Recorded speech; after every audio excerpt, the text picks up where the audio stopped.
Time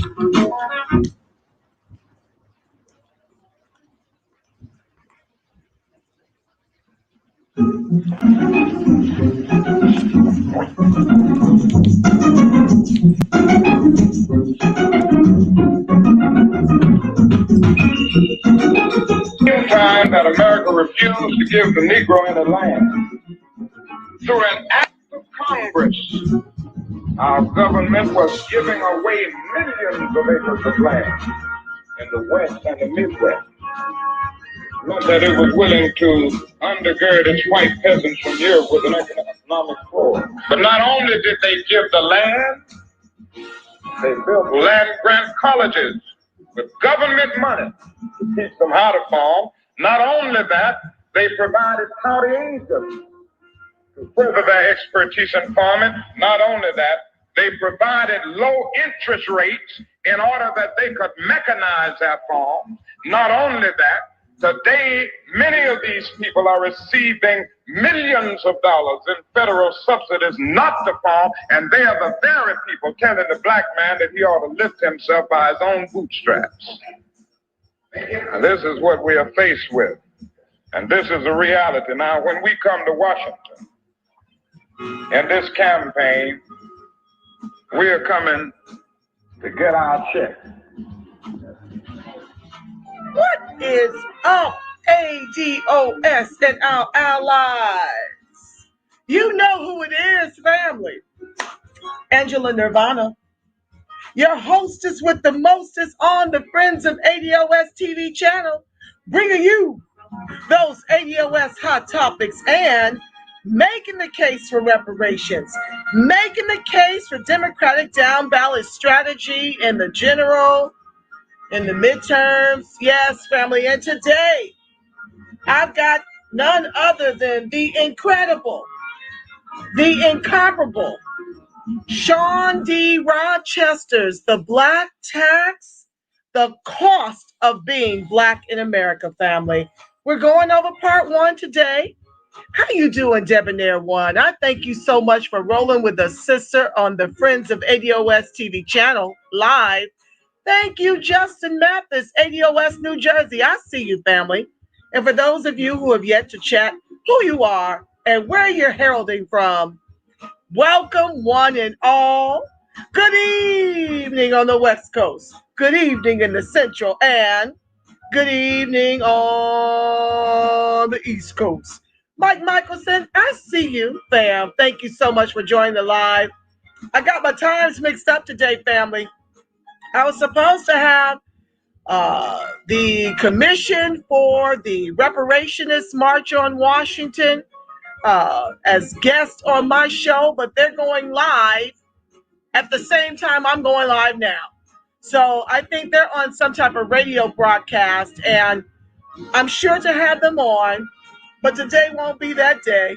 I had scheduled this for 4 o'clock, so surprise, surprise, here I am, because I'm on kind of autopilot to go from 6 to 6:30 Pacific Standard Time for Charge It to My Head, family, not my heart. What's up, Darlene Stewart, ADOS Baltimore, B-Boy in the house. Thank you so much for rolling with your sister this Sunday evening. This is going to be very, my goal with this book is to help us to understand why we need those reparations in the trillions over multi-generations. We read in Presidential how every president since the inception of the formation of this country, has done abhorrent things to keep ADOS tethered to the bottom. And so this show is designed to solidify within you why, if you're not in this fight, you need to join this fight. Because the misgivings and the misdeeds and the robbery, Deborah Burrows, you in Long Beach, California, you're one of my patrons. I thank you so much, sister, for your love. Thank you for your donations to the Friends of ADOS TV channel. I didn't know you were right here in the LBC with moi. We must get together, family. We must. You must Gmail me, friends of ADOS TV at Gmail so I can get with you. I want to know if you're with a chapter out here. You know, I'm ADOS SoCal, there's ADOS LA. I need to make sure you're in the family because I love you, Black and Strong, sis. And for all of you who have given donations to the Friends of ADOS TV channel, I thank you from the bottom of my heart. It means the world to me to represent you and that you've decided to invest in my voice for ADOS. That means the world to me. So the music is winding down, and I'm not going to tarry because I don't want to keep you too long. My goal is to try not to read the entire section. Lord have mercy, it's just so rich, so many nuggets. You really must get this book. It's very small. I'll be doing the Moynihan report after this one. I'm going to do the bite-sized morsels to make my case for reparations because some of the other books are just too lofty. I can't, with raising my daughter and working full-time from home and doing the local work for the ADOS movement, it's hard for me to commit to reading volumes as big as this. You know, like it's a lot of reading. So I will be finding these little bite-sized morsels to share with you so that we can continue in our resolve to get these reparations done. Family, we're not going to make it without it because they have literally legislated the ADOS off of the monopoly board. And everything I'm here to bring to you and to share with you is for you to get at one with the fight at hand. This is our new civil rights movement and our civil rights moment. We need all hands on deck. So, without further ado, let me dig in so I don't detain you for too long. As always, if you read the book and you'd like me to highlight something I don't go over in this first part, please put it in the chat and I, of course, will read your comments aloud. Um, yeah, your thoughts, anything you got on your mind, I'm happy to share at the end. So this is The Black Tax, The Cost of Being Black in America by Shawn D. Rochester, who is an expert in identifying, optimizing, and allocating cash flow. Jaybird, how you doing, my love? Welcome to the live. A former corporate development and global strategy executive, he has executed $500 million worth of transactions and generated over $10 billion of incremental revenue and cash flow. He has a master's degree in business administration from the University of Chicago Booth School of Business with a focus in accounting, finance, and entrepreneurship. The Black Tax is book 2 in the Good Steward Financial Empowerment series and is a continuation of CPR for the Soul. How to give yourself a 20% raise, eliminate your debt, and leave an inheritance for your children's children. So I'm just going to read the overview on the back. His introduction is just rich, rich, rich, but I don't want to like be a talking head and be reading straight from the book. You can get the book for yourself. Yes, Black Magic, thank you for joining the live and typing that. Oh, I have some amazing moderators. I thank you for typing that in there for me. Much appreciated, fam. So let me just give you this overview on the back of what we're about to jump into so that we don't tarry, okay? The Black Tax is an extraordinary analysis of how anti-Black bias has created a detrimental tax that Black Americans pay in the auto, housing, e-commerce online, job and lending markets, and how that tax for being Black has suffocated our entrepreneurial spirit, restricted our ability to develop healthy families, decreased the number of communities that provide quality education, safe neighborhoods, and gainful employment, and significantly reduced our ability to leave a sizable inheritance to our children. Margaret McCall, thank you for joining the live. Shay Coulter, thank you so much for joining the live, family. Get your libations, your tea, whatever your pleasure is. Kick back in front of the fireplace or turn the heater on and get comfy because I'm going in. The black tax, however, does not focus on this injustice.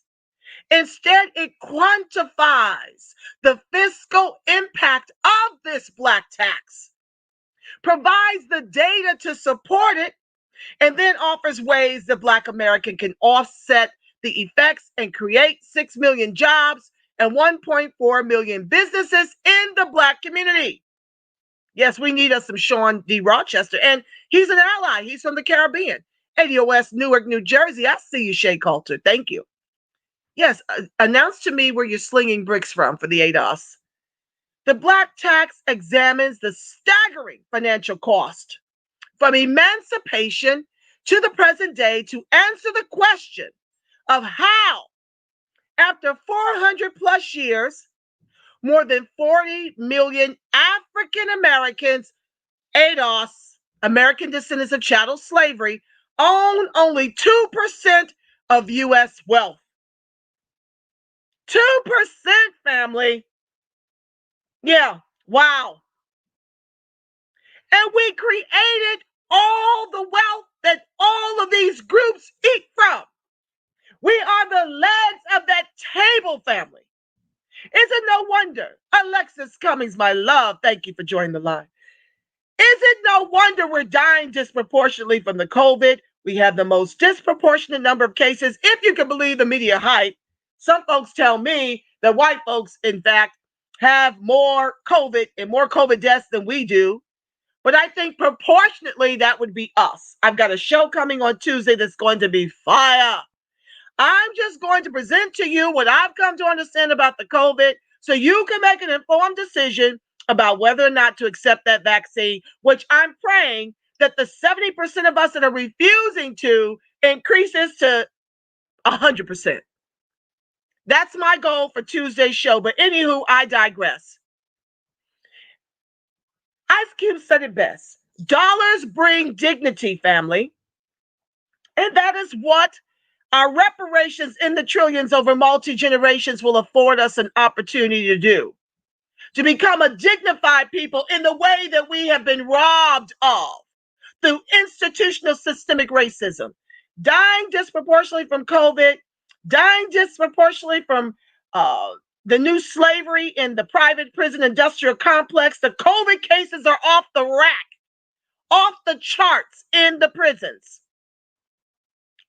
Many of whom are there for nonviolent offenses. That's that black tax. Dying disproportionately from government-sanctioned executions, dying disproportionate from economic disparity, lack of health care, miseducation. Okay? So this book by this beautiful Caribbean smarty pants is quantifying our issues in this jewel and gem of a book that you must own in your libraries. What's up to White Spikes? Thank you so much for joining the live. You must share this with your children and help them to understand that we are the legs of that table. 2% when we created 100% of the wealth they eat from, of the wealth they stole, family. Oh, back to the text.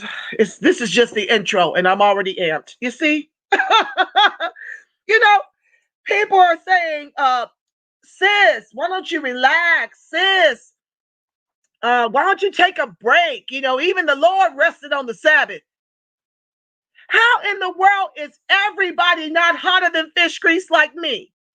I don't understand why everybody is not angry and upset at the condition of our people in the country we built.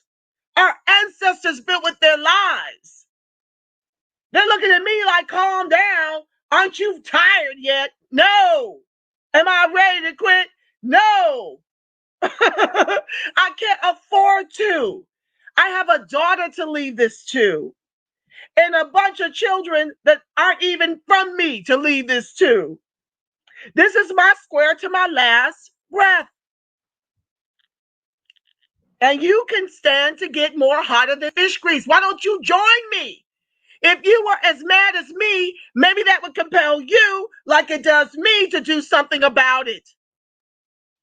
Don't sit up here and tell me I'm team too much and I need to take a break on the Sabbath. Our disparities don't take a break. And neither will I. Until my people are whole, until we are made American, until they cut the check in the trillions over multi-generations, I am on my square. Because the fight is not just to get the repair, it is how to hold on to the repair and make sure we ain't got a whole bunch of $5 white ADOS collecting on the money that's owed to us. So I really do hope you can make it to DC. I've been asked to speak at the Reparationist March. You guys are going to see a lot more coming. That's not an ADOS thing. That's a coalition thing with other grassroots who are interested in holding Biden's feet to the fire for the first 100 days for some tangibles for ADOS. I do hope you can make it out there and you don't allow this pandemic to deter you from marching on Washington on the inauguration day and the day after. Okay. Anywho, Lord, we gonna look at me. Okay, Angela, focus. Okay, so I'm gonna back that up. The Black tax examines the staggering financial costs from emancipation to the present day to answer the question of how, after 400 years, more than 40 million African Americans own only 2% of the U.S. wealth. The book then lays out a plan based on the concept of purchasing, hiring, and depositing PhD. He has a lot of cute, fun acronyms, which I love. In Black banks, businesses, and communities that will empower us and create much needed jobs and businesses in the Black community. So what I love about this book, he doesn't just lay it out, the cost of the Black tax. He literally gives some solutions as to what we can do to become our own economy until they cut the check in the trillions over multi-generations. It's wonderful. The Reparationist March is on the day after the inauguration, but there's another march. Black Lives Matter is doing a reparations march on inauguration day. So there's more details to follow. Stay tuned. We're ramping up with commercials. We're just getting things organized. So the date, the time, the location, you're going to get everything, family. And I need for you to help me.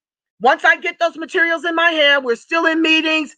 We're still organizing. It's a lot of work. But once we get it to you guys, we need you to make it go viral. Because I know that we probably won't get many woke boomers out there because it's going to be cold in the COVID scare.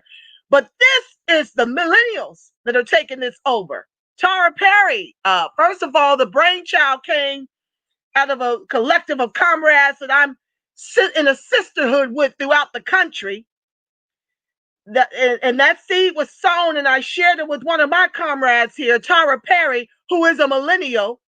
She took the ball and ran with it. Then we found Black Lives Matter advertising for their inauguration march, their reparations march on inauguration day.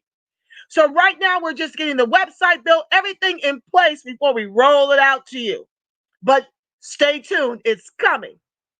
So Shawn, like I said, doesn't just spell out our issues and the cost of the Black tax and why we only own 2% of the entire wealth as 40 million people in this country whose ancestors built all the wealth they eat from. He gives solutions. The information in the Black tax is based on decades of research. The statistics are shocking. Yes, they are. And show the extent to which Black America has been placed at a severe economic disadvantage.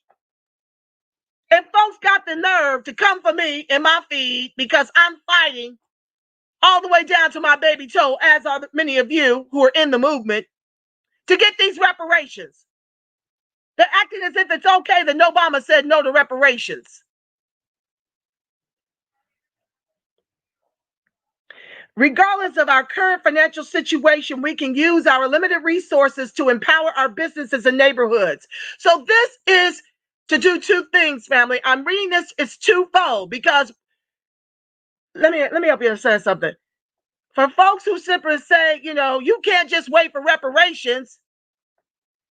What's the name of the author? Shawn, SHAWN, like David, Rochester, like New York. Folks want to sit here and act like reparations is like we're just going to sit up. Yeah, January 20th is Inauguration Day. The day after is the Reparationist March that we're organizing. So we're going to be out there on the 20th, papering the people at the Inauguration March to get at the Black Lives Matter event, to get them over to our event the next day. That's the plan. So it'll be the 20th and the 21st of 2021. More, stay tuned. Thank you so much, Margaret, for being a moderator. But yes, back to my thought.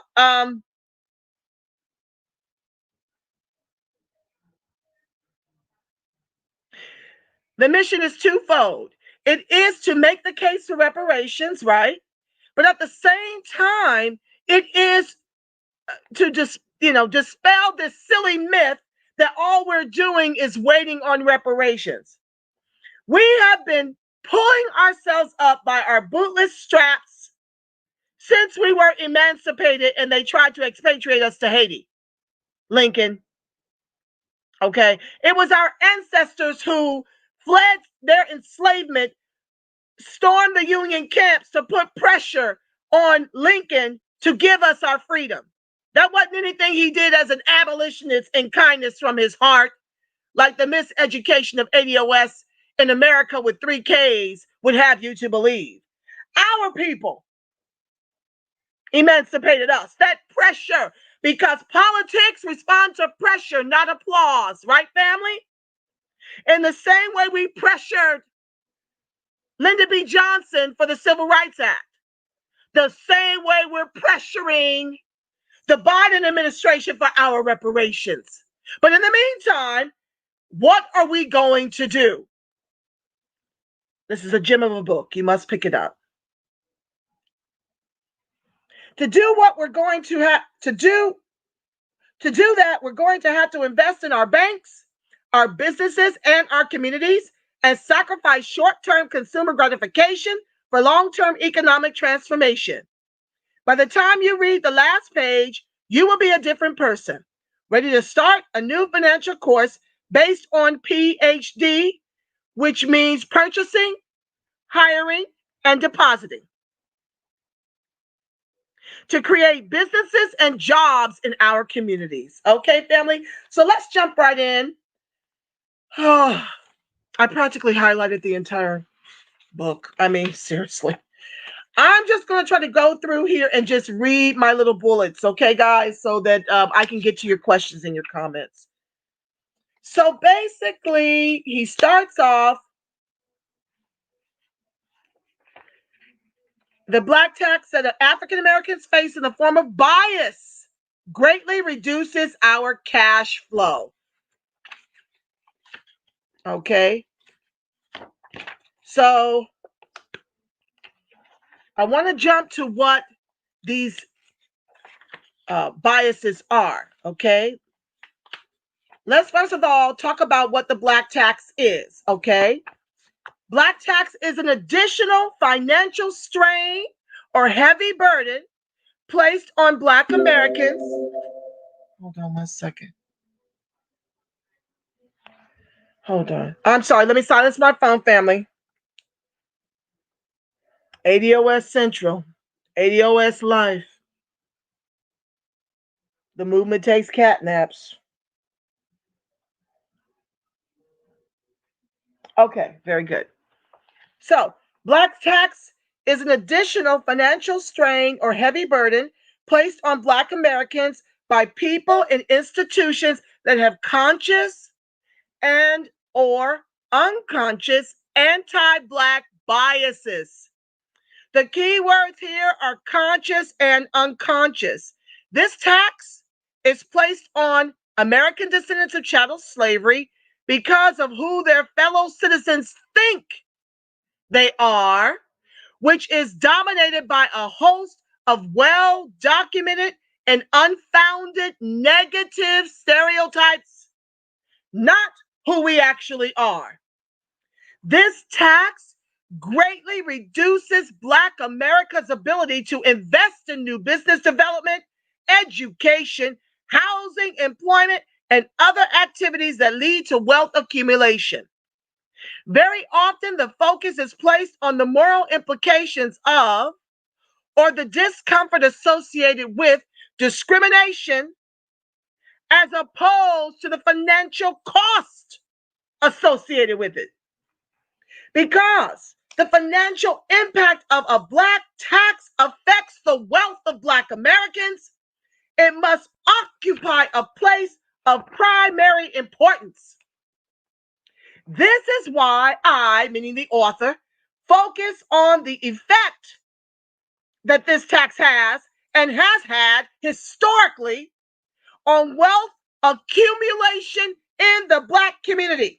So let's jump down to these biases. Now, the proportion of Americans expressing, well, I'm going to read you what explicit bias and implicit bias are, and I'm going to give you a breakdown of what that's like. Explicit means that something has been clearly expressed with no room for confusion, and you are fully aware of what was said or done. Bias is a systemic error in judgment, a systematic error in judgment. For instance, continually thinking a certain type of person is a criminal when they are no more likely to be a criminal than anyone else. To determine a person's explicit bias, the researchers would ask that person direct questions about race. For example, do you think that the impact of 250 years of slavery had a negative impact on the current position that Black Americans are in today? That is clearly a question about race. Now, on the other side of that is an implicit bias. That refers to attitudes and or stereotypes that affect our understanding, our actions and decisions in an unconscious manner. It is bias, systematic error in judgment, you harbor in your unconscious mind that is not accessible to you through introspection and reflection.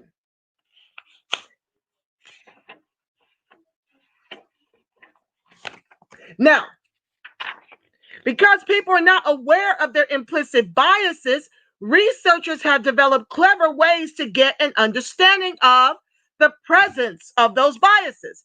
They might, for example, show their subjects pictures or diagrams that have nothing to do with race and ask how they feel, positively or negatively, about the picture or the diagram.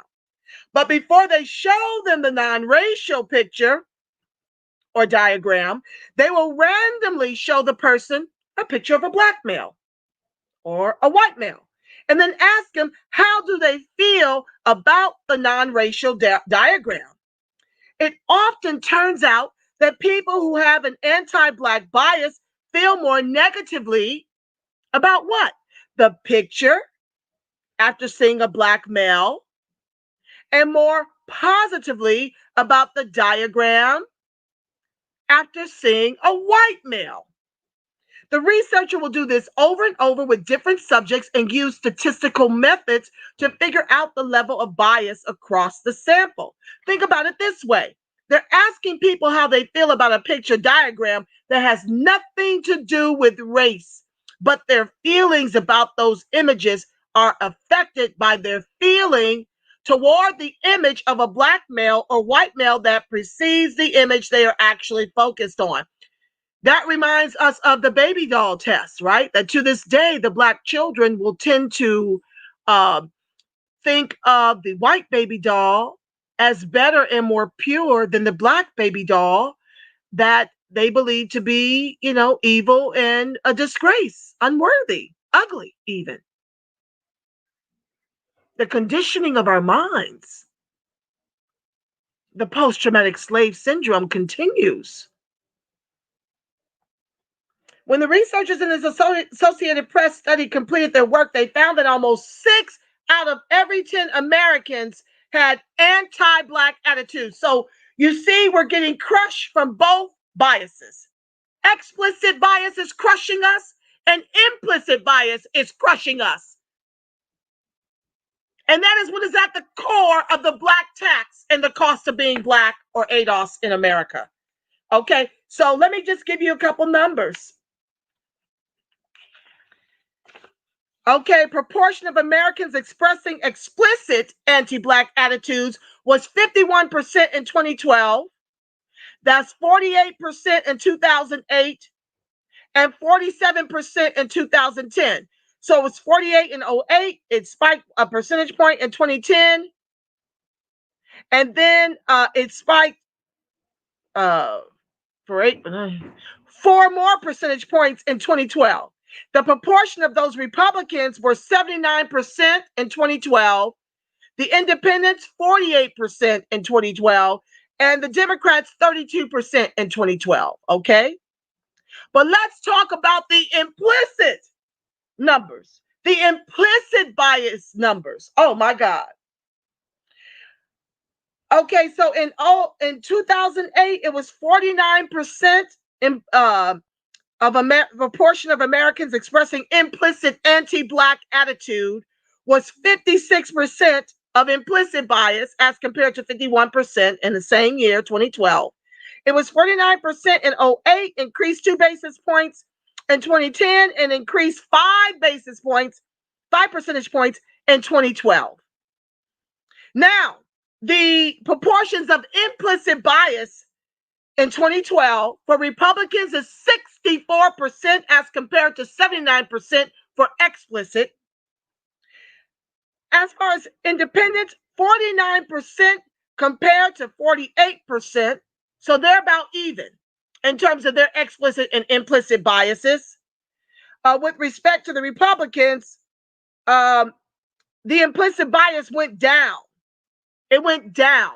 So in other words, when you're dealing with implicit bias, the Republicans, which is what I prefer, I like my racist straight, no chaser. So the Republicans are 79% in explicit bias compared to 64% implicit bias. So they're not really holding back. They're telling you to your face, I don't like you. Okay? But get this with the demo rats. Their implicit bias is 55% as compared to their explicit bias of 32%.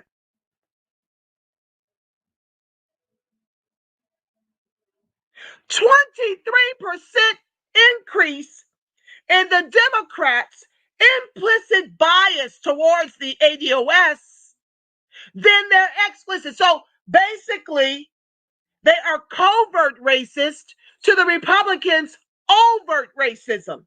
And both of them are toxic for the American descendant of chattel slavery. You're dealing with 2 fangs of the same snakehead. So they'll hate you. They'll smile in your face. These are the type I hate. I hate covert racist. They're covert in all walks of life. Obama, Kamala, we've got them in the CBC.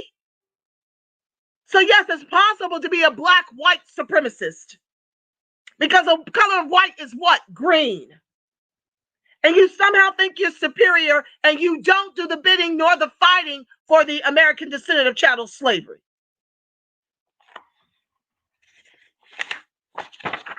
So let's jump down to the last paragraph here in this particular section. Do Americans still harbor anti-Black biases? Is a resounding yes. The vast majority of Americans harbor high levels of both conscious and unconscious bias against African Americans. Since we know that biases, implicit and explicit, can manifest themselves in the actions and decision making of those who hold them, the next logical step is to understand the extent to which these biases manifest as attacks on Black American descendant of chattel slavery. Black tax in the real estate market, number one.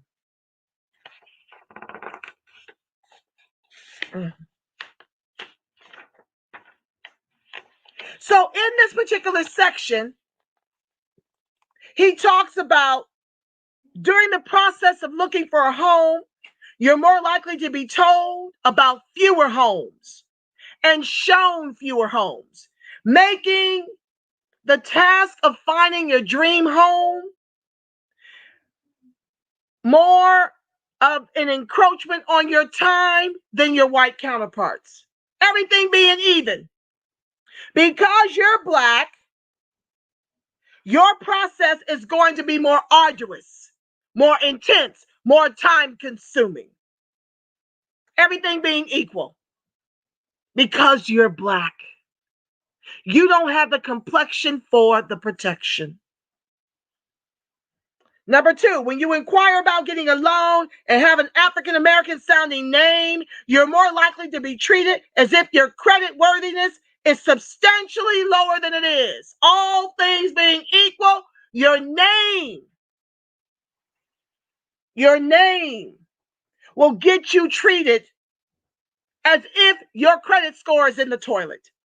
No matter how high a credit score you have, because of that melanin popping, you're going to be mistreated as a result.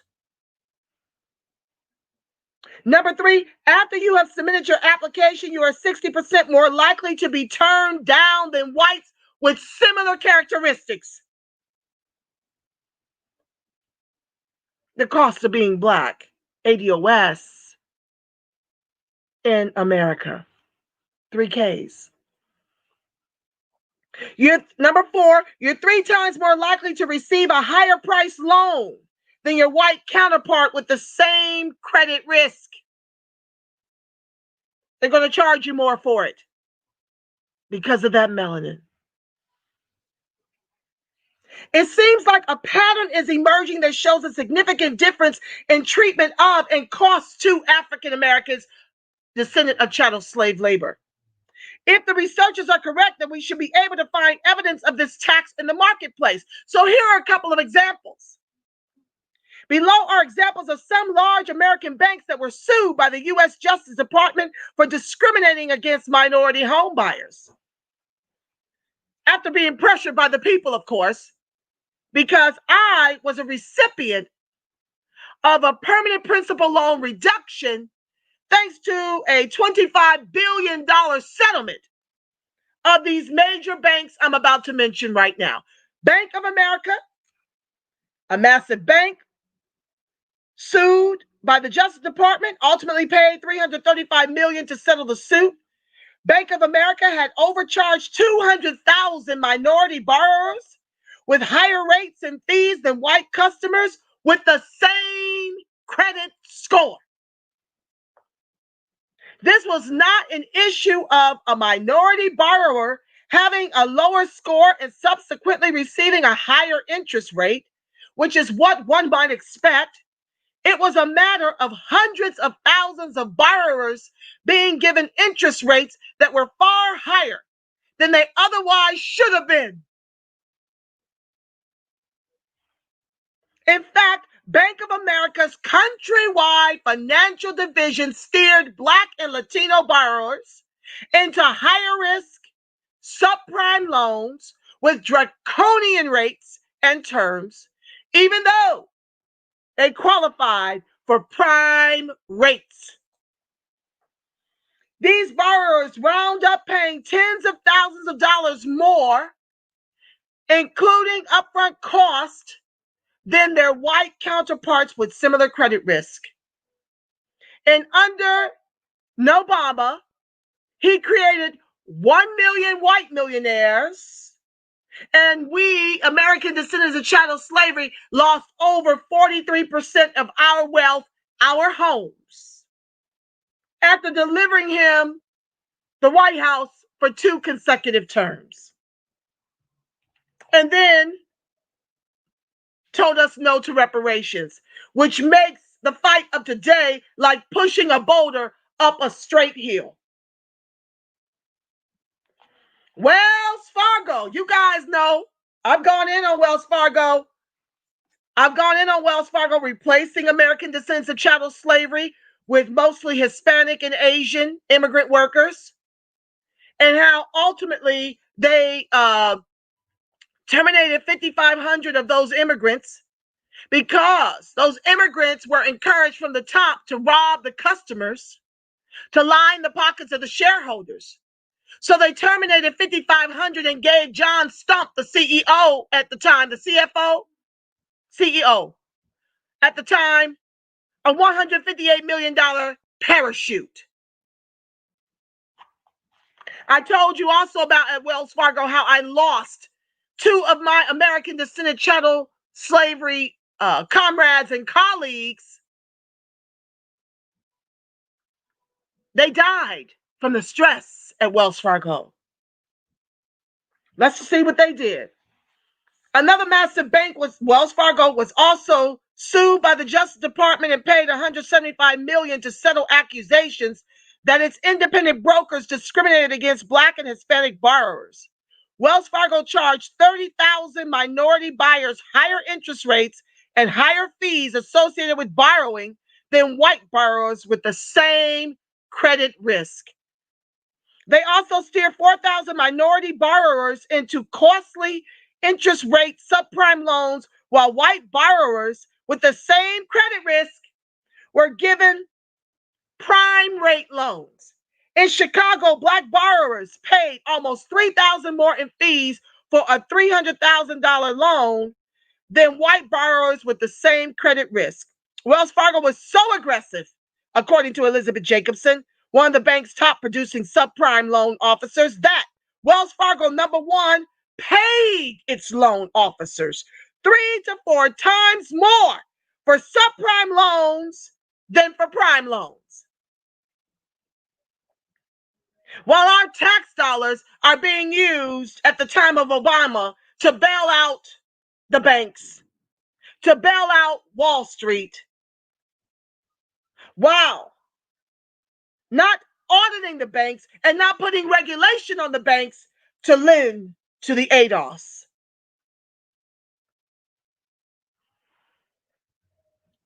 Two, they had a goal of having the subprime division pay the entire fixed cost for the entire company. And 3, specifically targeted Black churches because it figured that Black churches had a lot of influence and could convince congregants to take out subprime loans. Thank you, Margaret.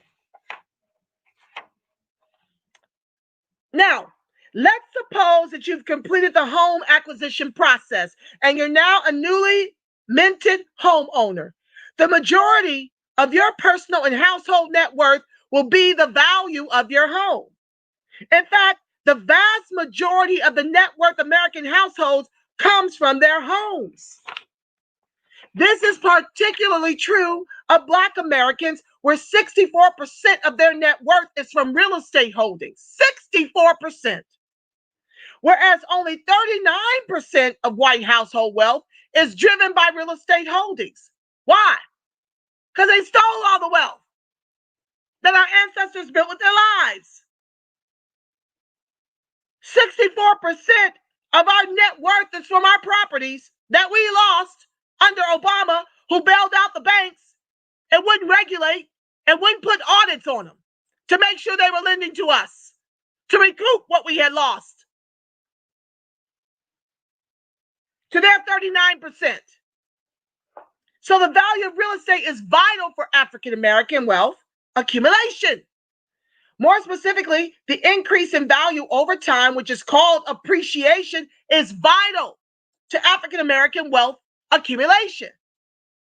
The difference between what your home is worth and what you owe on it is called the equity in your home. Okay, let me jump down.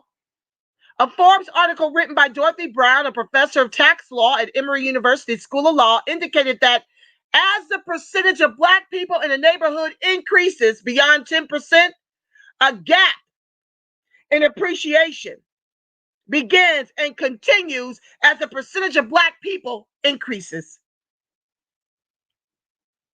The cost of being ADOS in America, family.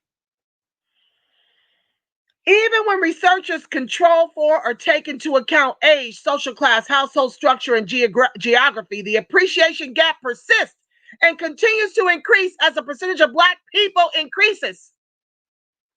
Researchers from GWU, that's George Washington University, found that Black homeowners receive 18% less value for their homes per dollar of income than white homeowners. A gap also clearly exists between Black and white neighborhoods with equal income levels. In one survey, researchers found that whites reported they will be unlikely to purchase a home in a predominantly Black neighborhood, even if it met their requirements in terms of price, rooms, safety, and school system.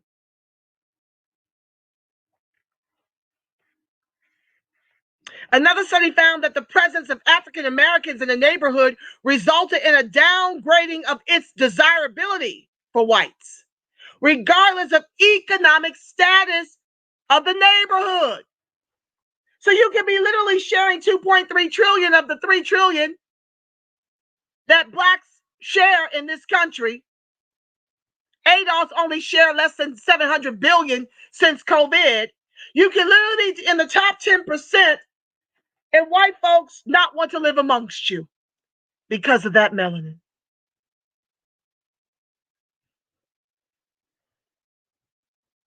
Yet another found that whites avoid living in neighborhoods with a non-token, more than only a few, Black population because of the associations they make between the presence of Blacks and high crime, low housing values, and low quality education. That implicit bias. But if these factors were not the case in actuality or in whites' perceptions, whites would continue to be negatively influenced by Black neighborhood composition. This is not only remarkable, it is also indicative of a significant anti-Black bias, because even with all of these positive attributes, the mere presence of a substantial representation of African Americans diminishes the desire to live in a neighborhood that has a non-token presence of Black Americans.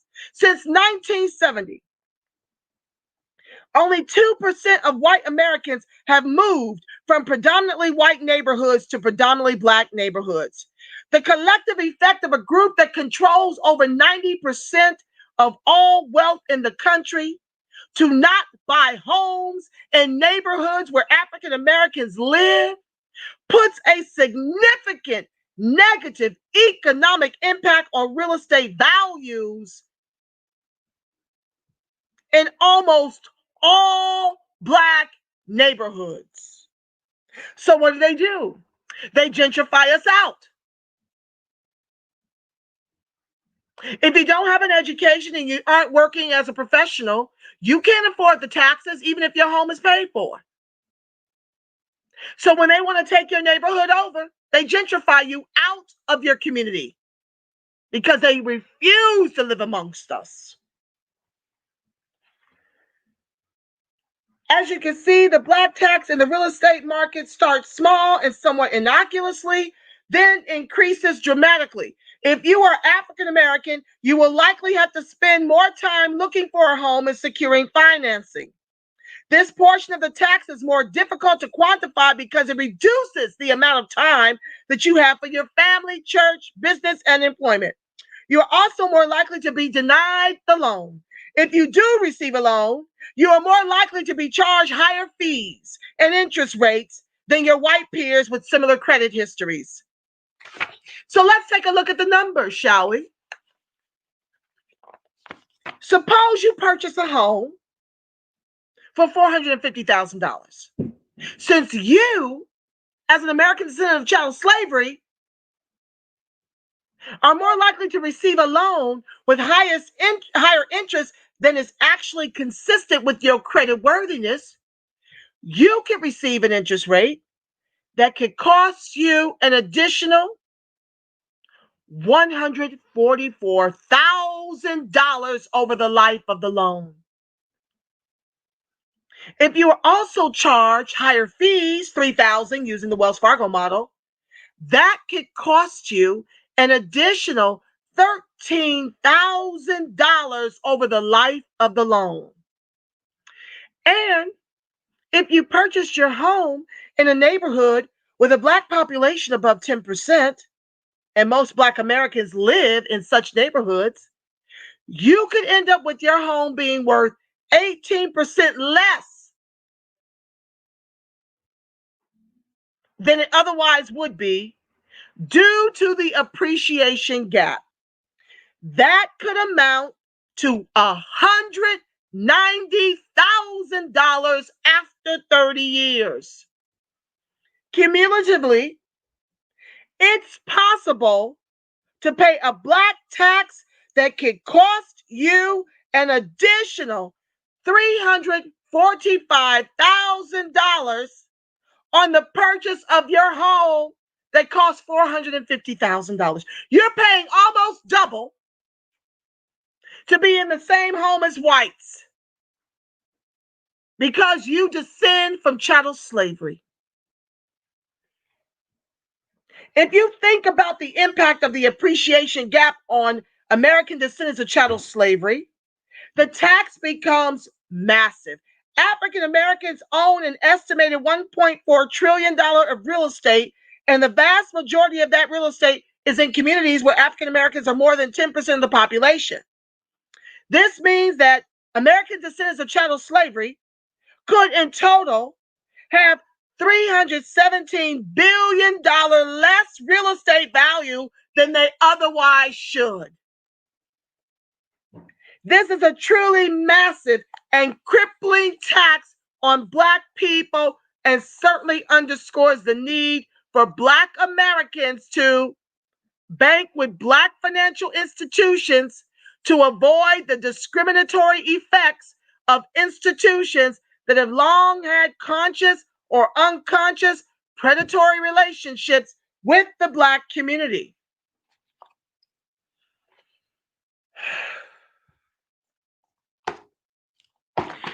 And we're just on number 2, family. Oh my God. Buckle up, buttercups.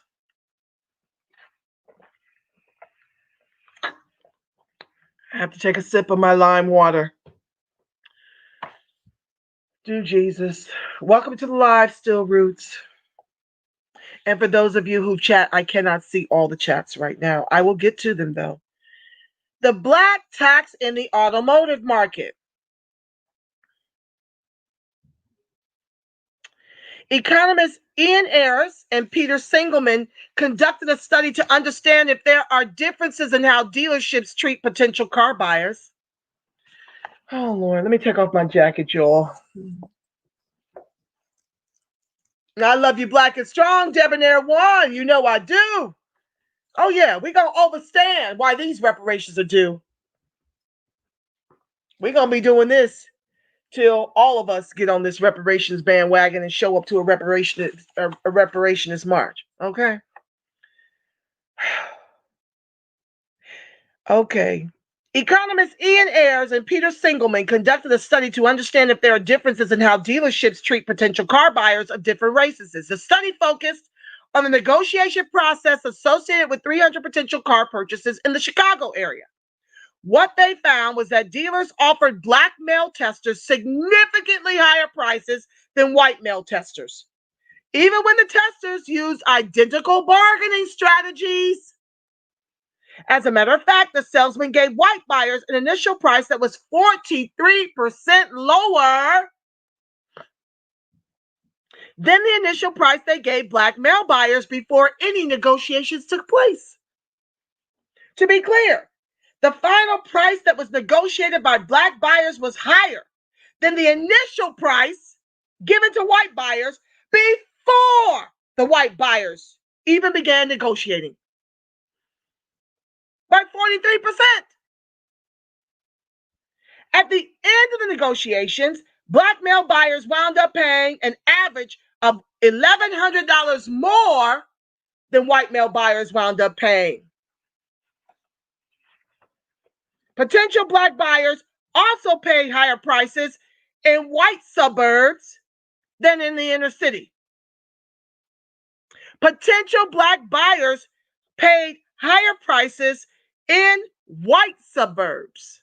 We got ripped off more when we went into the white suburbs than in the inner city. Jumping down. The researchers had a tough time accounting for the difference in pricing and speculated that perhaps the salesman thought that white buyers were more informed about the profit margin than black buyers and just volunteered more of a price break to the white buyers. I mean, just pick a reason. It don't have to make sense. Given that anyone who needs a car will likely buy at least 7 of them over the course of his or her life, there is a significant opportunity for black buyers to incur astounding incremental costs while white buyers receive incredible unearned benefits. Isn't that true of class-based policies? Don't we always scream that it doesn't fix race? We're still tethered to the bottom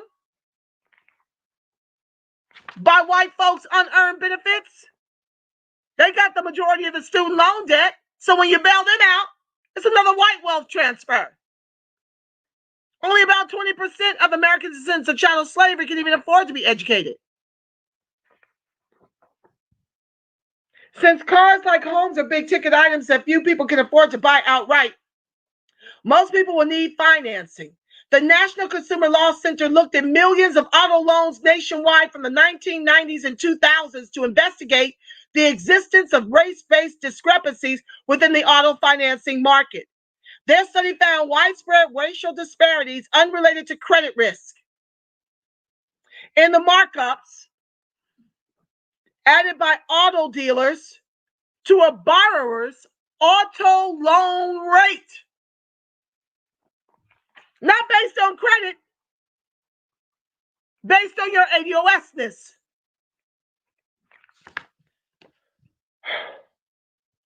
What many consumers don't know is that auto dealerships are often given discretion to mark up interest rates on auto loans before passing them on to their customers. This means the dealer can increase your interest rate solely at their discretion, which increases their profit margin, and they're under no obligation to tell you about it. Got Keys Studio, welcome to the line. This study also found statistically significant markups on auto loans for ADOS in every state and every region of the country where there was data. The markups for black borrowers range from 110% to 454%. I did not stutter over the markup given to white borrowers with the same credit risk. Think about it this way. The financing company might tell the auto dealer that they are willing to finance your purchase with a 5% APR, but the dealer marks it up to 5.5% and tells you that your rate is 5.5%. And that's the best they can do, while giving a white borrower with the same credit risk the 5% interest rate, as cited by the finance company. Unless you have additional information, you assume that they are doing all they can to get you the best rate. And you might take it. Why? Cars are very emotional. Very emotional purchases that can affect how friends, peers, associates, and society at large might perceive you. And when you mix emotion and lack of information within the buying process for expensive items, it becomes easy to get taken advantage of and not even know it. Discriminatory markups can cost Black buyers an additional $400 to $500 per year. Okay, so these are some of the auto companies that have been sued by the Justice Department for charging Black automotive borrowers higher rates than white counterparts with similar credit risk. Toyota was sued in 2016, paid $22 million. These dealers charge Black buyers 0.27% more interest than whites with similar credit risk. 2014, Honda sued by the Justice Department, paid $24 million. The dealers charge Black buyers more interest than whites with similar credit risk. 2013, Ally Financial, formerly GMAC, sued and paid $98 million. Dealers charge Black buyers 0.25% more interest than whites with similar credit risk. 235,000 car buyers were overcharged. 2015, Fifth Third Bank, sued by the Justice Department, paid $18 million. The banks charge Black and Hispanic buyers more interest than whites with similar credit risk. 24,500 car buyers were overcharged.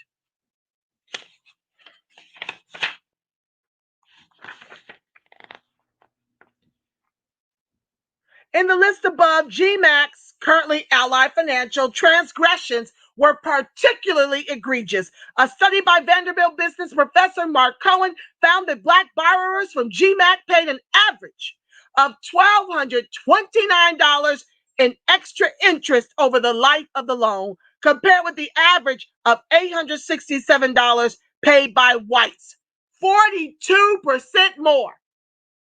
The discrepancies were so widespread that even Black GM employees paid more than white counterparts to get a loan. They don't even care that you're working for them. In addition to higher comparative interest rates, Black customers are also less likely to be offered preferential interest rates. Black college graduates were also less likely to be offered below market interest rates on car loans for recent college graduates.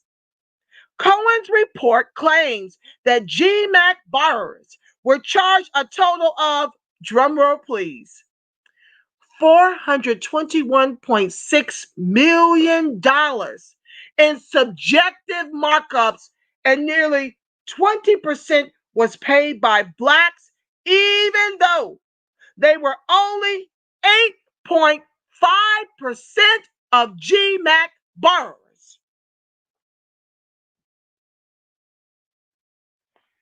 Black tax in the auto insurance market. A 2015 report released by the Consumer Federation of America found that a female driver with a perfect driving record could pay significantly more for car insurance if she lives in a predominantly African American community rather than a mostly white one, even when all the factors are equal. The report also found that the driver was charged 77% more if the community was a predominantly African American low-income neighborhood as opposed to a predominantly white low-income neighborhood. If, on the other hand, the driver lived in an upper middle income, predominantly Black neighborhood, she was charged 194% more than if that same community was predominantly white. So affluence be damned.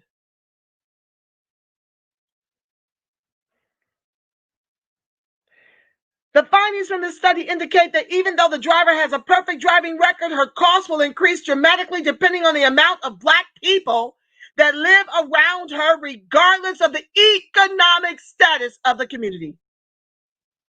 This is an extraordinary financial burden placed on Black people who live in predominantly Black communities and the non-Black car owners who also live in those communities. Let's run the numbers for kicks and giggles, shall we? Research indicates that if you are Black, you're more likely to pay a higher purchase price, higher financing costs, higher insurance premiums, even if you have a perfect driving record but live in the Black community. Since most people will own at least 7 cars over their lifetime, the cumulative cost of this level of discrimination could cost up to $70,000 over the course of a lifetime.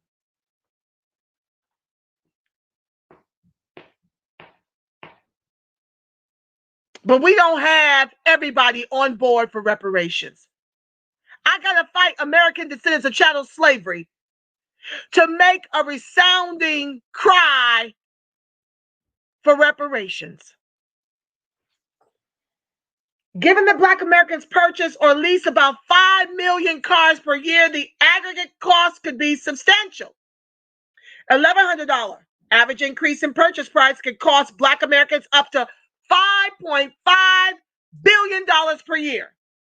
An additional $500 interest per year could cost up to $2.5 billion with a B per year of incremental interest cost. An additional $500 of insurance premium per year could cost up to $2.5 billion per year of incremental insurance cost. That's a combined 5.5 and 2.5 is 8, carry the 1, 8 billion. $10.5 billion more per year in the auto insurance market is what the Black tax is costing the American descendant of chattel slavery. $10.5 billion more dollars. Moving on. Black tax and online. Who knew they could discriminate against us online? They can find a way to tax us for shopping online, for selling online, rather. Reese Anderson, thank you for joining the line.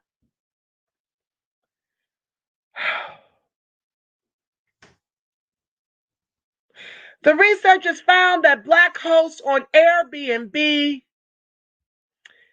Oh, God. Okay. So let's go back.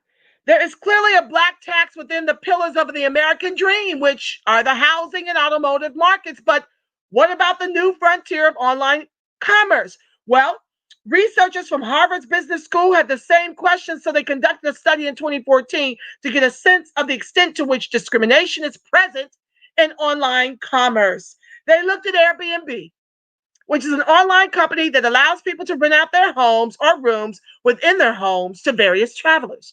Airbnb provides an alternative to staying at a hotel. If you have a room available, you can post it on the site. People who are looking for a room in your area can then rent it from you. It's a very innovative idea, and the service is available in the United States and in many other countries. Me speaking. For my daughter's 16th birthday, it cost $1,800 for one night to rent a beautiful mini mansion in Downey from these beautiful Hispanic people that owned it. Not Black folks. ADOS don't own that mansion. The Hispanics do.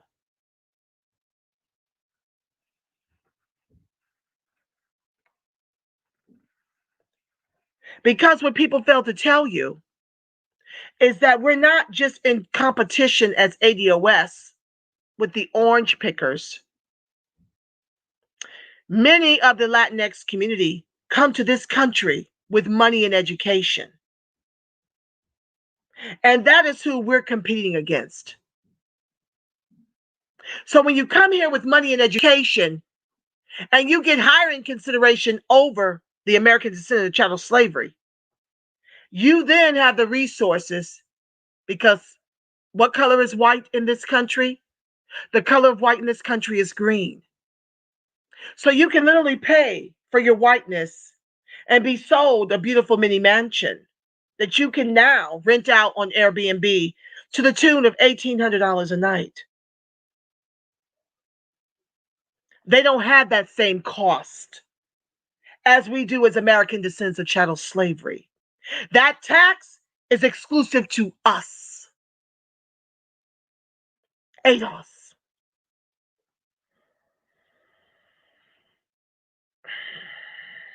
The researchers found that Black hosts on Airbnb got significantly lower rates than non-Black hosts, even with comparable locations, rooms, and amenities. In fact, for comparable offerings, Black hosts got an average rate of $107, while non-Black hosts got an average rate of $144.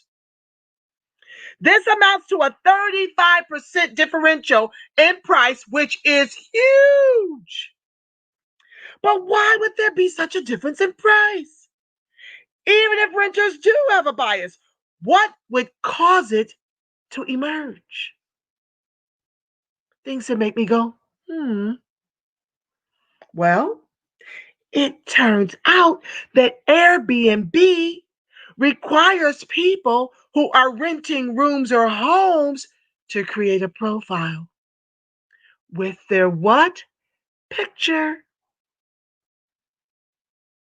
The profile picture makes potential renters aware of the owner's race and allows conscious and unconscious bias, explicit and implicit bias to manifest in the pricing differential. Researchers also created 20 user profiles and sent rental requests to roughly 6,400 hosts. Rental requests with Black sounding names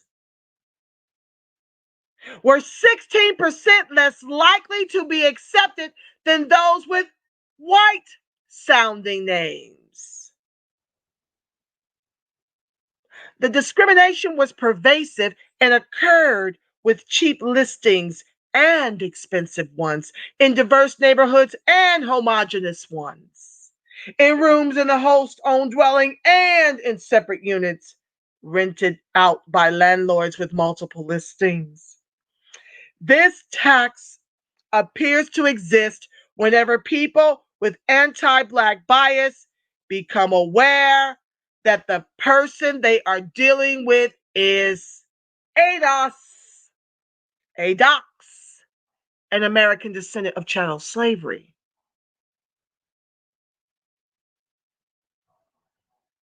Thank you, Margaret, for getting Reese all the way together. I appreciate my moderators. I let people speak over here. I don't block them out because I've got American descendant of chattel slavery slinging bricks for me in the chat while I educate. You are the wind beneath my wings, and I thank you for being a comrade as we try to wake up the sheeple, Reese Anderson included. Welcome to the live, Reese. It will be a live experience for you. You are operating up against some of the best and the brightest of the ADOX ilk. So if you can handle the smoke, stick around. I'm going to do what I'm doing. I'm on my square. I don't have time for the foolishness. I've got a people to help save.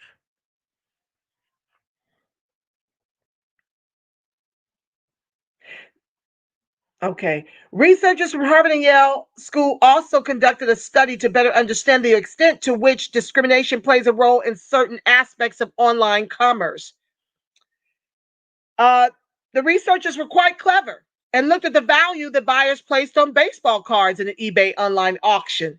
This auction format was well suited to isolating racial effects because the potential bidders did not have information on the appearance or socioeconomic background of the sellers.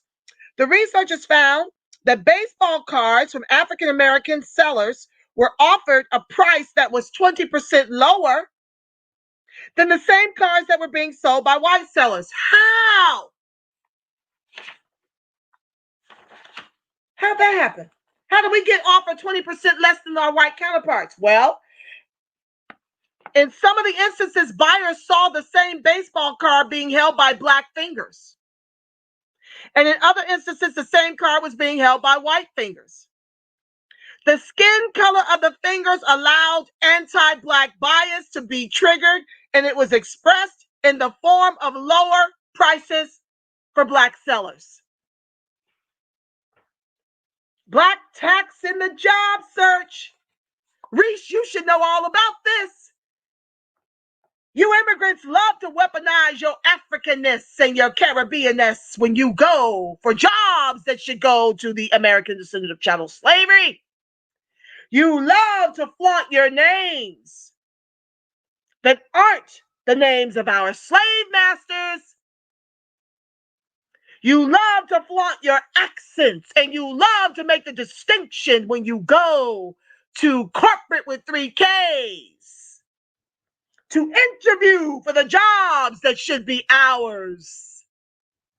I share with you on many shows, family, that here in LA, read The Color of Wealth LA, it's a free download. We are 44% of the degree and only 6% of the private sector. $200 liquid to African immigrants, $60,000 liquid to Kamala's people, Asian Indian, $245,000 liquid in Boston. Reach your people, the Caribbeans, have $12,000 in total assets to American descendant of chattel slavery, $700 total assets. We in Boston are $8 liquid. And in Miami, Reese, where your people are, we're $11 liquid. You should know all about how you weaponize where you come from for the come up on the American descendant of chattel slavery's back, only to come into my chat and disparage us and try to have a war when we are your reparations. Shame on you and your ilk to not be in this fight with us when it is our ancestors' blood and bones in this soil that make it possible for you and your people to be here since the 65 Immigration Act.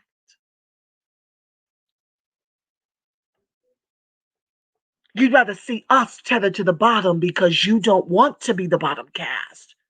How dare you and all the immigrants in this country eat from the table that we are the legs of.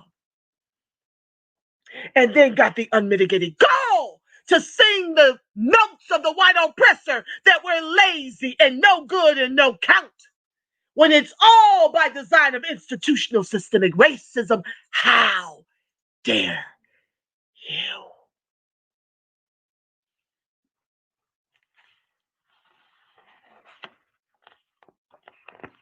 Black tax in the job search. So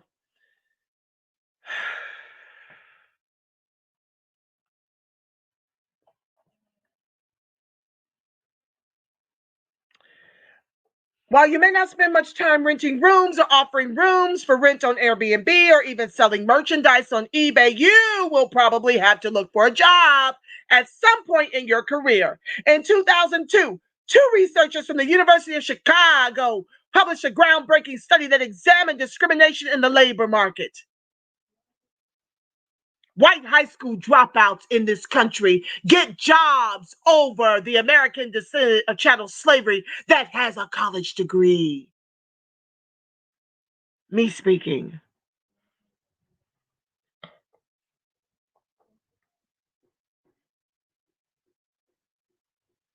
The report was titled, "Are Emily and Brandon more employable than Lakeisha and Jamal?" To help them get the necessary data, the researchers created a set of resumes, which they varied in terms of quality. For their purposes, quality represented the years of experience in an industry or function, the level of education, and or the caliber of the educational institution where the credentials were earned. Quality, therefore, should matter quite a bit, right? The researchers then randomly assigned names to resumes of the same quality. Some came from Emily, some from Lakeisha, some from Brandon, some from Jamal. Again, we're talking about the same resumes and the same quality, just different names. The researchers then responded to various help wanted ads in Boston and Chicago.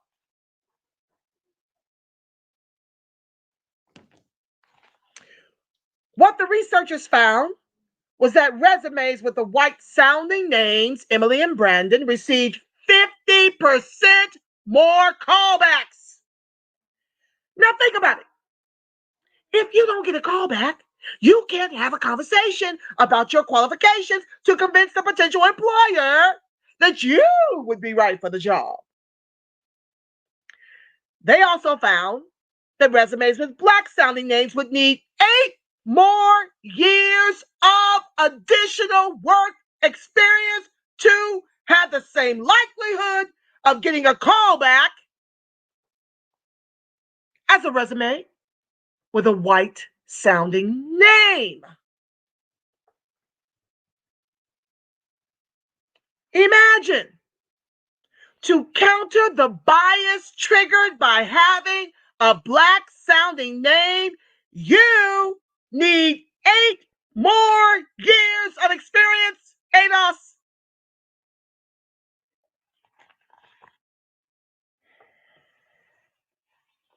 The researchers also found that as they increased the quality of the resumes with the white sounding names, the callbacks went up by 30%. This makes sense. Stronger credentials should increase an employer's level of interest. However, when they looked at the resumes with African American names, Lakeisha and Jamal, there was a negligible impact on the callback.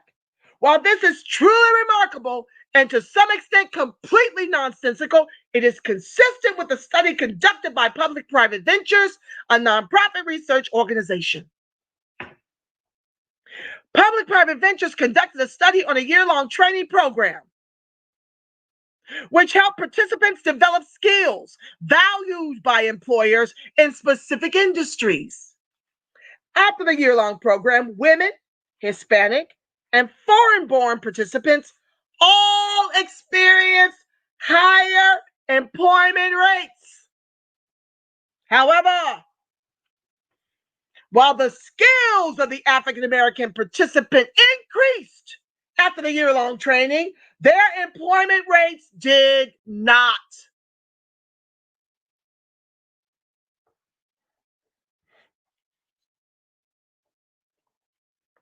Apparently, the characteristics that should matter most, experience, education, and expertise, have no impact.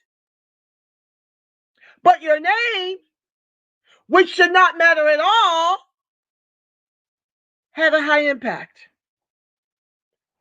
And this is why out here, where 44% of the degree and 6% of the private sector, mostly doing gig jobs, thank you, Obama.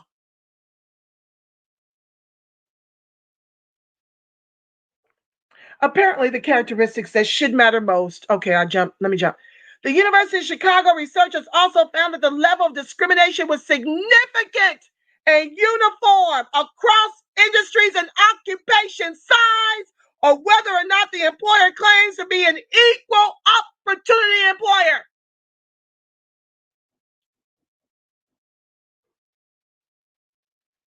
Dollars bring dignity. Don't come up in my feed talking about black on black crimes and murder when institutional systemic racism is how we got here.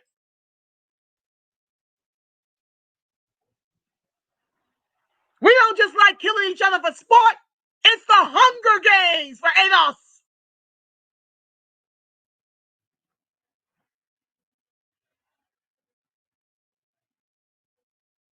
I'm a witness.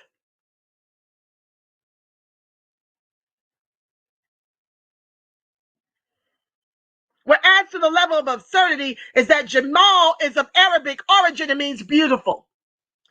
And Lakeisha has roots in the Swahili language and means favorite one. But in America, with 3 Ks, Blacks are not only discriminated against based on our names, we are also required to have 8 more years of work experience than our white counterparts to get a call back. Don't mean you're going to get the job. The level of discrimination during the job search is so high that researchers from Arizona State University found that white job applicants with a felony conviction get more callbacks than black job applicants with no criminal record at all. A heavy ADOX tax indeed.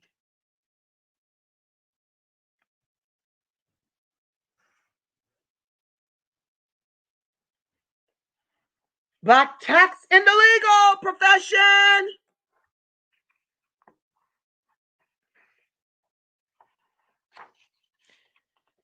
Nextions created a legal memo and inserted 22 errors in the memo.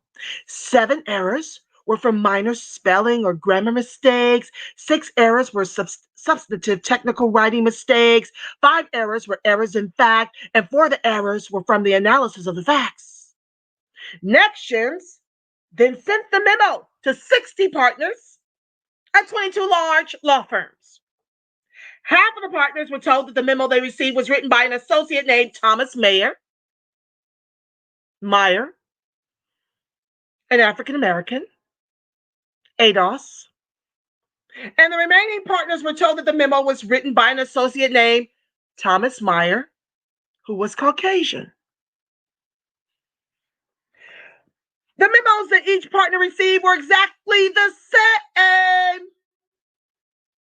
The name of the associate was the same.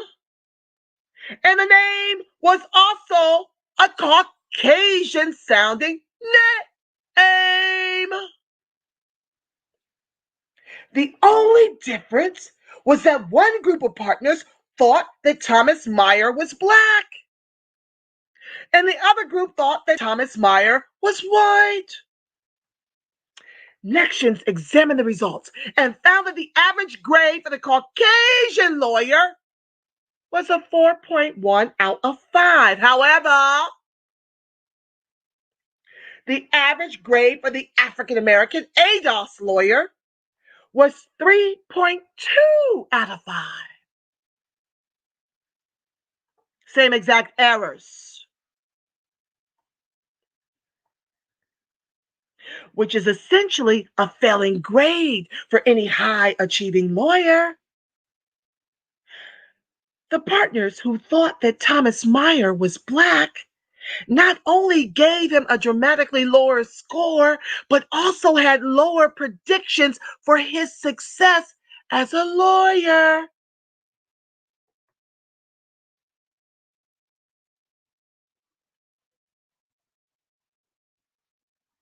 So, the black lawyer receives a failing grade and the white lawyer receives a passing grade for the same memo and a much higher appraisal of his future success as a lawyer.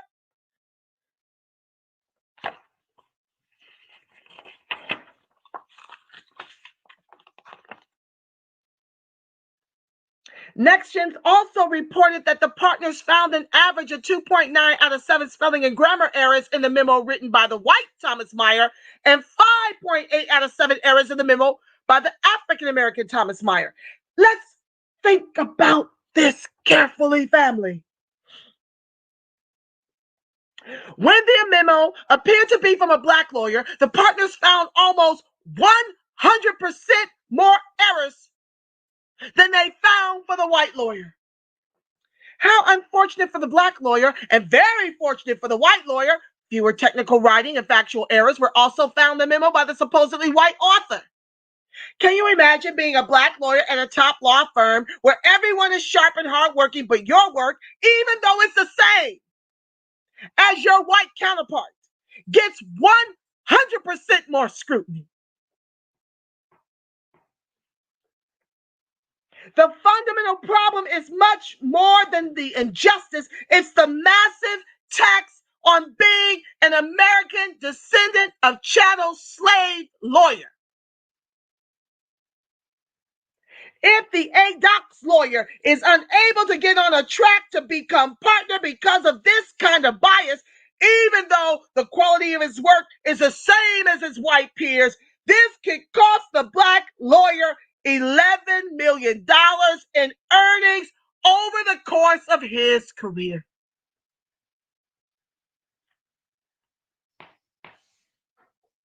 This is an extraordinary tax to pay for an irrational bias that has nothing to do with the quality of a person's work. It is also important to note that only 2% of partners at major law firms are Black, and less than 3% of all lawyers are Black. Perhaps this tax is a driving force behind those numbers. What about other high growth, higher earning fields?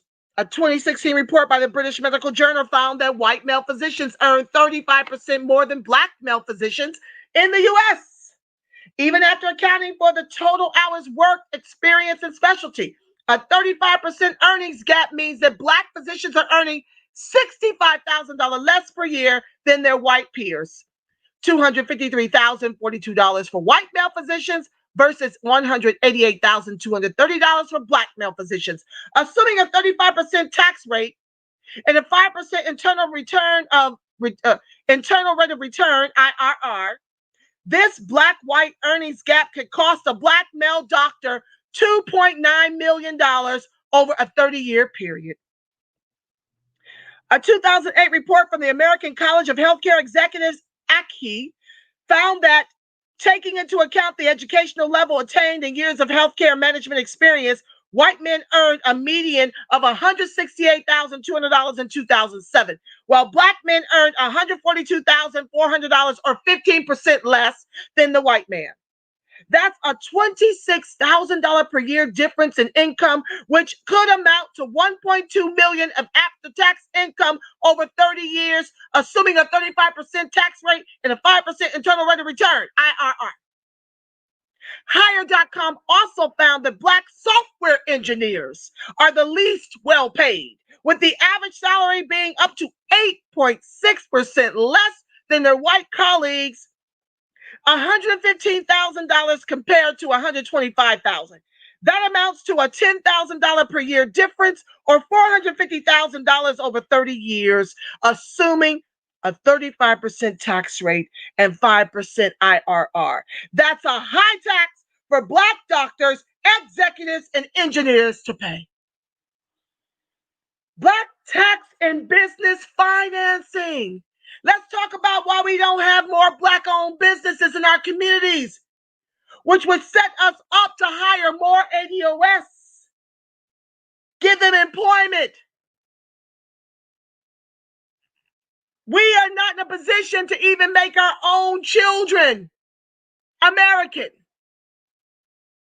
because of the what? Black tax and business financing.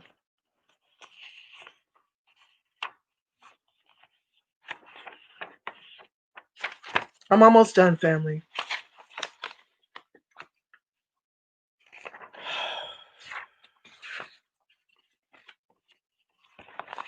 Let me take a sip.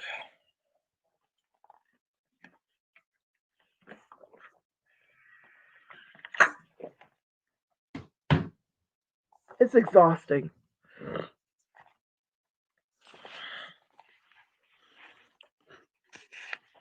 Let's see if I can jump ahead.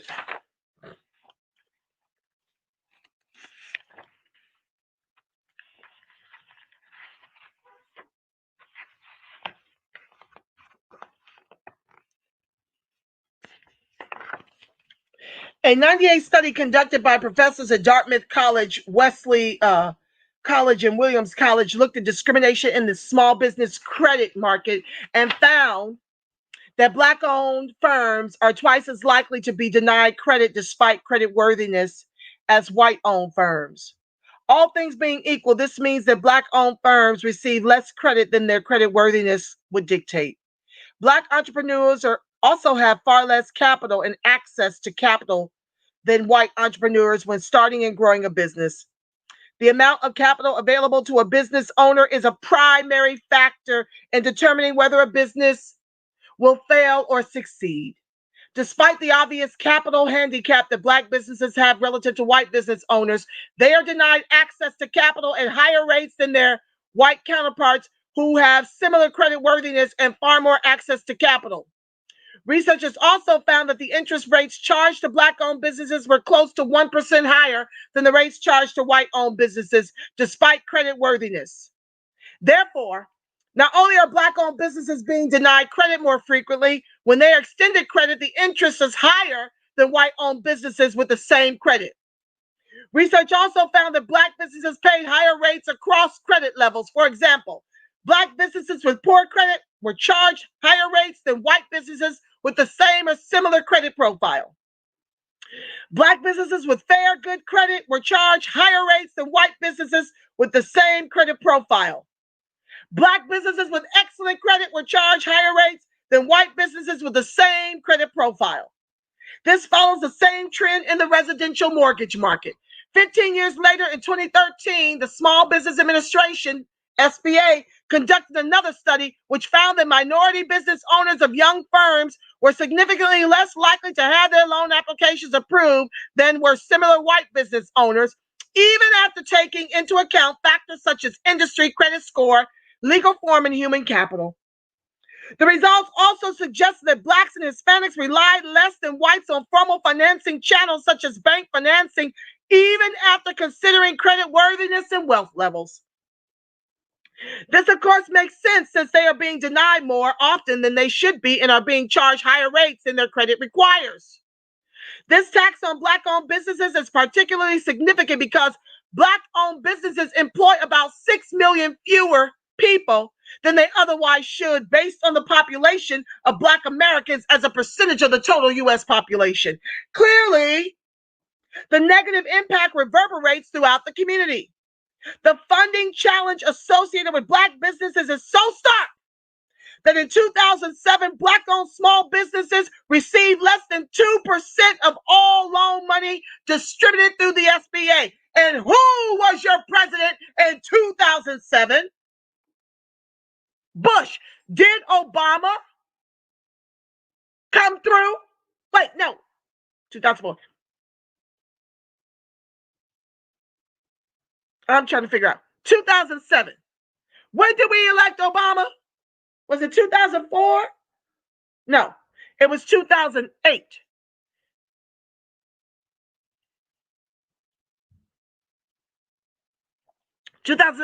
That preceded Obama's cousin Bush. George Bush Jr. is Barack Obama's cousin on his white mama's side. Dick Cheney is on that side too. They're all family. This is further supported by a Pepperdine Private Capital Access Index report that found that only 1% of the certified African-American owned businesses they sampled were able to procure an SBA-backed loan. That was under Obama. That much I recall. Yes, thank you, Margaret. When Obama came in, it fell from less than 2% to 1%. Now, Bush at one time was at 6%. Look it up. So in conclusion, family, the Black tax is pervasive. The research is clear. With almost 6 out of every 10 Americans having anti-Black attitudes and almost 7 out of 10 having an unconscious preference for white people over Black people, there is indeed a substantial bias against the American descendant of chattel slavery.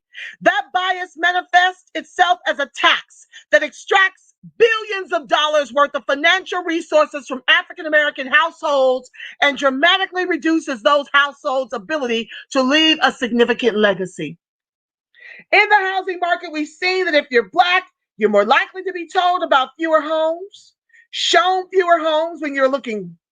You're also more likely to be treated as if your creditworthiness is substantially lower than it actually is if you have an ADOS sounding name. You are 60% more likely to be turned down for a loan than whites with similar characteristics. You are 3 times more likely to receive a higher price loan than your white counterpart with the same credit risk. Your home could end up being worth 18% less than it otherwise should if you live in an area where the Black population is more than 10% of that population. For a home purchased by an ADOS for $450,000, the increased interest rate, fees, long-term equity appreciation gap could cost you as ADOS $345,000 additional dollars over 30 years. For Black Americans, the equity appreciation gap alone could be reducing their real estate holdings by, get ready for this, $317 billion with the B dollars. We've also seen similar costs to Black Americans in the auto market. An African American buyer is more likely to pay a higher price to purchase, higher financing costs, higher insurance premiums, even if you have a perfect driving record but live in a Black community. Since most people will likely own at least 7 cars, this level of discrimination could cost ADOS up to $70,000 over the course of their life. Given that Black Americans purchase or lease about 5 million cars per year, that combined cost could be up to $10 billion per year in incremental automotive cost. In the online market, the mere presence of Black skin or an African American sounding name can lower the value of what vendors are selling by 20 to 35%. In the job market, a resume with an African American sounding name can get 50% fewer callbacks for interviews, and this resume with a white sounding name requires up to 8 more years of work experience to compensate for the Black sounding name. Partners at large law firms will often find 100% more mistakes in legal memos if they believe that the author of the memo is a Black lawyer versus when they think the same memo is written by a white one. They will also see less likelihood for future success as a lawyer when the same memo is thought to be written by a Black attorney. The consequence of not achieving the position of a partner at a large firm because of this kind of bias could cost an ADOS lawyer $11 million in lifetime earnings. The earnings gap between Black and white software engineers and Black and white healthcare executives could cost ADOS employers between $450,000 to $1 million respectively.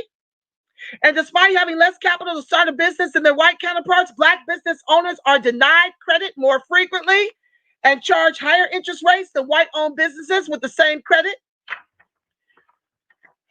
Researchers have estimated that because of the cost of discrimination in securing loans for homes and businesses, African Americans are losing an estimated $100 billion in equity in this current generation as compared to their white counterparts. So, there you have it, family.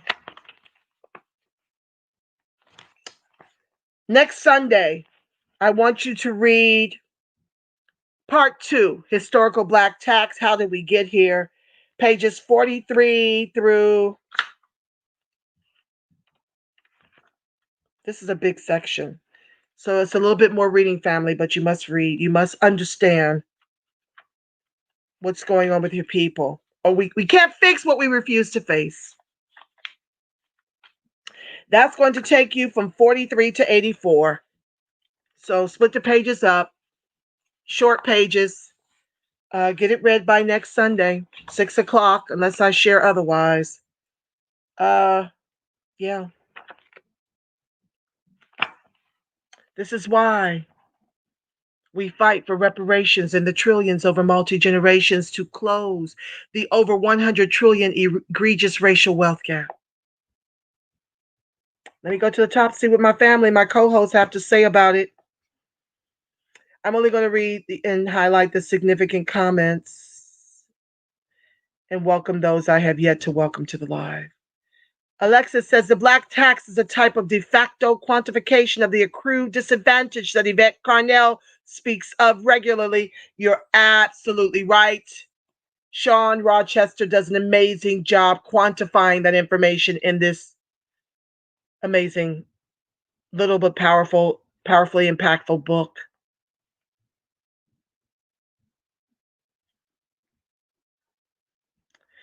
All right, Deborah, I see you, fam. Please reach out to me. I would love to meet you personally and break bread with you in an outdoor venue, of course. We can keep it COVID safe. That would be awesome to meet you and to thank you personally for your donations to the show. I appreciate you more than I have the words to convey. And that is true of all of you who donate to the show. No donation is too small or too large. It helps me to offset the cost of bringing this show to you live 3 days a week. I ain't okay, Dwight. I am passionate, Jay Bird. Thank you, Still Roots. Monica Tapatio, thank you so much for joining the live. We will get you information on the reparationist march. Stay tuned, family. It's going to be lit. I will be a speaker. Okay. Boots on the ground. I'm ready. Margaret says the French taught the rest of the colonizers how to punish and bankrupt the former slaves when Haiti revolted. Africa and Haiti are broke primarily because of France. France is the devil. I agree, Sis Star. I agree. I couldn't agree with you more. And then, of course, the Clinton Foundation doubled down on the corruption and the bankruptcy of Haiti after their diabolical earthquake that cost a lot of lives. Look it up. They went over there and pillaged Haiti as if they weren't already, undermined by that earthquake to give big contract jobs to their fellow billionaire buddies, which is why I would never vote for Clinton. Remember, Bill Clinton gave us 3 strikes. So he and Kamala, executed on the author of the 94 crime bill. Segregationist Jim Crow Joe wrote it. They implemented it. And as a result, we have close to 1 million Black men in prison, more than all the women in prison in the world.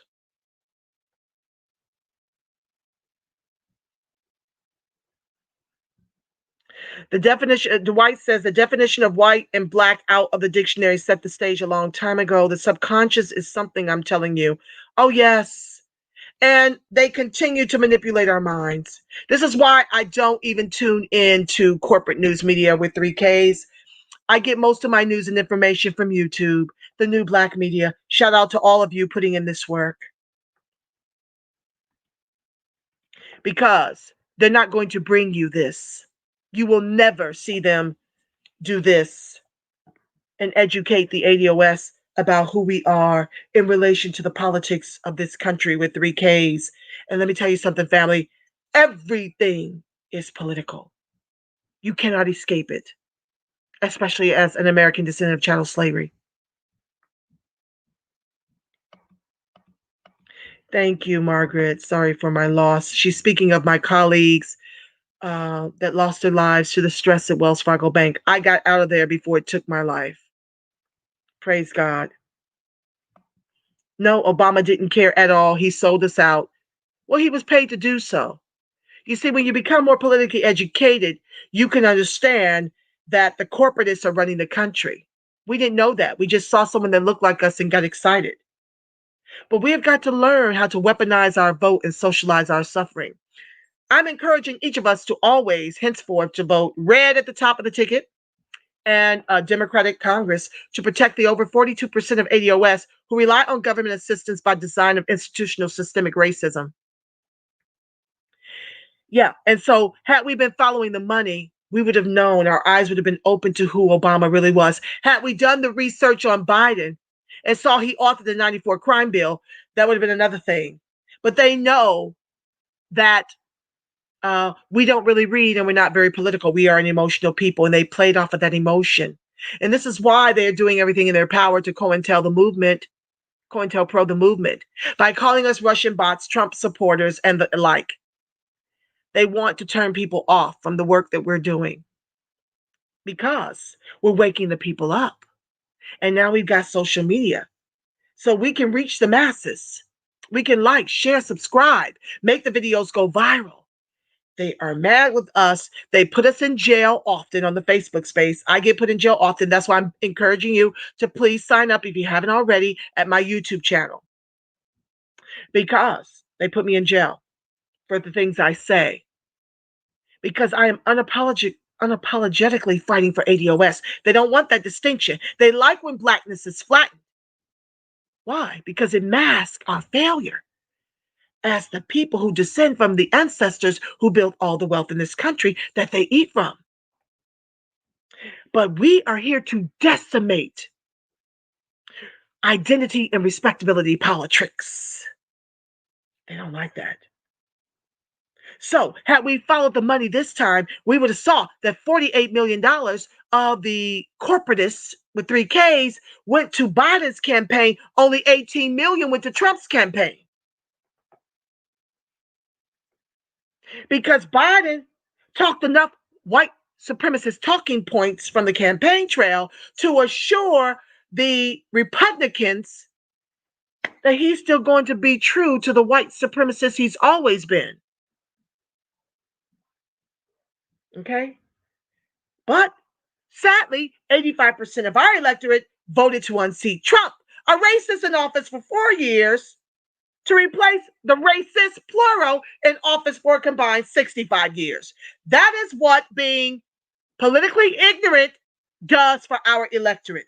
When you don't know these numbers and you don't know who's backing who, and you don't look at records, you begin to believe the hype of the corporate news network, hello CNN with 3Ks, that Trump is the greater racist. Trump is the greater boogeyman. And nobody can tell you anything he's done to the ADOS more heinous than the author of the 94 crime bill, segregationist Jim Crow Joe, and Cali's top cop, Kamala the Chameleon. That's why I tuned out.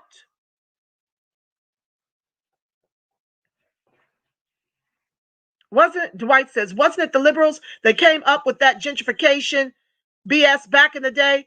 Probably so. They are the ones with the most implicit bias against the Americans instead of chattel slavery, while we've been voting lesser to evil, claiming them to be the lesser of the two evils, because they cloak it in covert racism since FDR.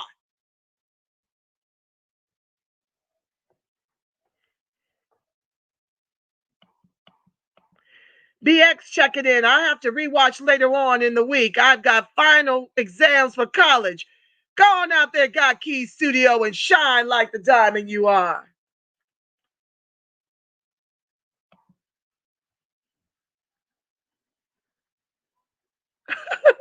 Reese says, as long as the Caribbeans don't have their reparations, he quite frankly don't give a damn about ADOS reparations because y'all ain't trying to help us get ours.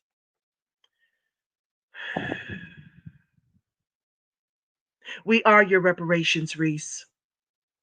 You wouldn't be in this country able to talk this nonsense if you didn't already get your repair. Your trip to this country, if you're in this country, which I believe you are, is because of our ancestors' heinous chattel slave labor. Furthermore, you need to form your own movement. Because what I know of CARICOM, you guys aren't even demanding any money. Where's your movement to fight for your own stuff? I'm on my square fighting for my people. Sounds to me like you guys need to form your own movement and go after CARICOM, who has no money in it. That's what they're trying to do. Sheila Jackson Lee and Narcan and Cobra are modeling our toothless HR 40 after the toothless CARICOM. So take it up with your people. I've got too much work on my plate trying to take it up with my people, trying to get them together.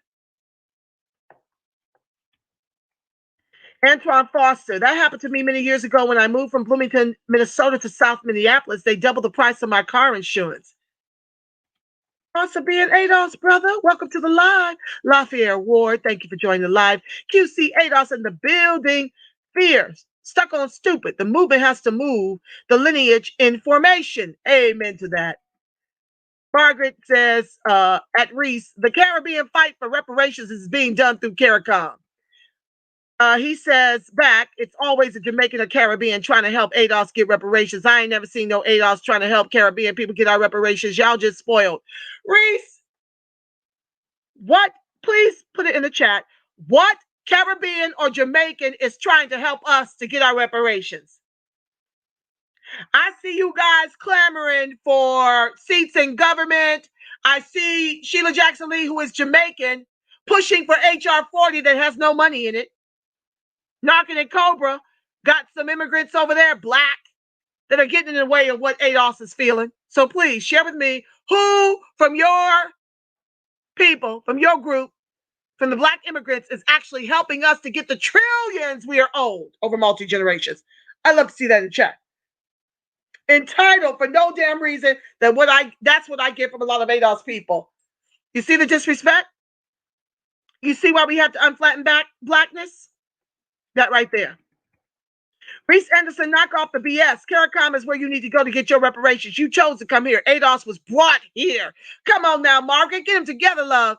Toothy, welcome to the live, says the CBC is already working with CARICOM to advocate for reparations. You have people in our government doing that at Reese. They're literally tying our claim to CARICOM's through HR 40. Are you not up on that information? Get them together, Toothy.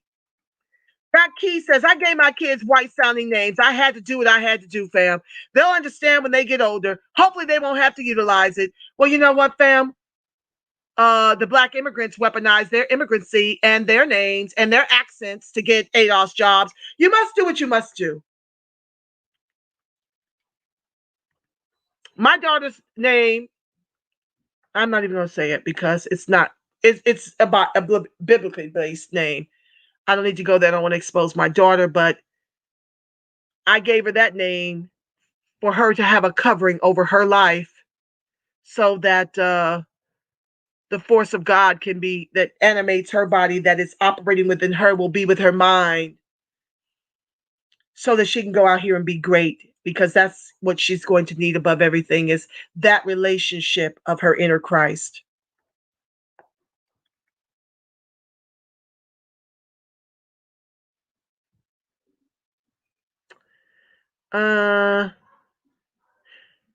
Got Keys says, TBH, the black tax is the only reason why I'm still in school, shaking my head.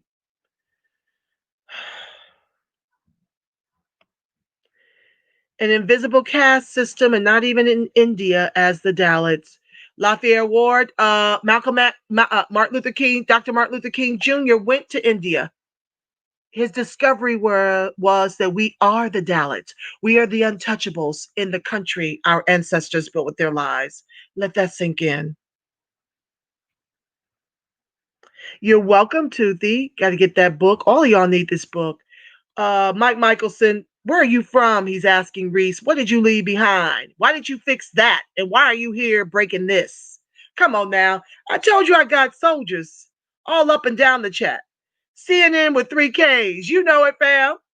All right, my loves. That's it. That's my time. Where am I at? Oh, my God. Almost 2 hours I kept y'all. Well, it is what it is. Y'all know I was born to talk. Y'all know y'all the wind beneath my wings. Y'all know that I do this because I love us black and strong. And with that said, family, I'm going to put a covering over you so I can go fix my daughter some tacos.